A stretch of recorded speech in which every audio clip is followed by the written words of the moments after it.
What if everything you were taught about Africa was wrong? What if the story you learned in school wasn't history, but editing? For centuries, Africa has been described as a land without civilization, without knowledge, without power. But that version of Africa was not discovered. It was designed. Designed to justify conquest. Designed to erase pride. Designed to make exploitation look like destiny. Tonight, we expose the biggest lies ever taught about African history, and the truths that were buried beneath them. One of the most dangerous lies ever told is that Africa had no civilizations before Europe arrived. But long before European nations existed, Africa was already home to advanced empires. Great Zimbabwe, built entirely from stone, without mortar, stood as one of the largest cities in the medieval world. The Kingdom of Benin created bronze sculptures so detailed that Europeans initially refused to believe Africans made them. In the Nile Valley, the Kingdom of Kush ruled for centuries, even conquering Egypt and producing pharaohs of their own. These were not tribes struggling to survive. These were states with systems, architecture, diplomacy, and power. Africa was not uncivilized. It was unacknowledged. Another lie repeated endlessly. Africa had no writing, but writing existed, just not in European languages.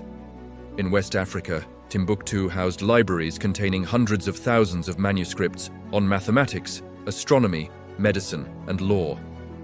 In Central and West Africa, Nsibidi symbols recorded complex ideas long before colonial contact. In Ethiopia, Jez script has been used continuously for over 1,300 years. European historians dismissed these systems because they did not resemble Latin letters. But different does not mean inferior. Africa did not lack knowledge. It had knowledge Europe didn't control. Colonialism is often taught as a period of development. Roads, railways, schools. But what is rarely taught is who those systems were built for. Railways were not designed to connect African communities. They were designed to extract resources. Schools did not teach African history. They trained Africans to serve colonial administrations. Before colonization, Africa had thriving economies, regional trade networks, and self-sufficient industries. Colonialism did not develop Africa. It redirected Africa away from itself and toward European profit. The wealth of Europe was built not by charity, but by extraction. Perhaps the most repeated lie of all, Africans sold themselves. This narrative removes responsibility from slave traders and places blame on the victims. Yes, some African leaders were coerced or manipulated, but slavery was driven by European demand, violence, and global capitalism. Millions were kidnapped through warfare fueled by European weapons. Entire regions were destabilized to supply human cargo. And Africans resisted through revolts, escapes, and sabotage. Slavery was not an African invention. It was a global crime, enforced by European empires. Blaming Africans for their own enslavement is not history. It is propaganda. Modern civilization owes more to Africa than most textbooks admit. Iron smelting technology in Africa predated Europe's by centuries.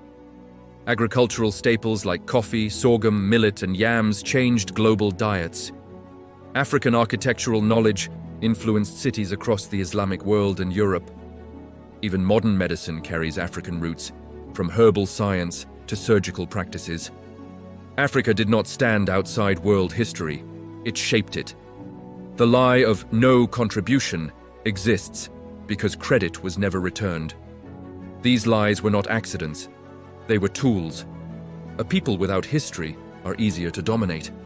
A people taught to doubt their past will struggle to imagine their future. Erasing Africa's greatness made exploitation seem justified, and the effects remain in education, media, and global perception.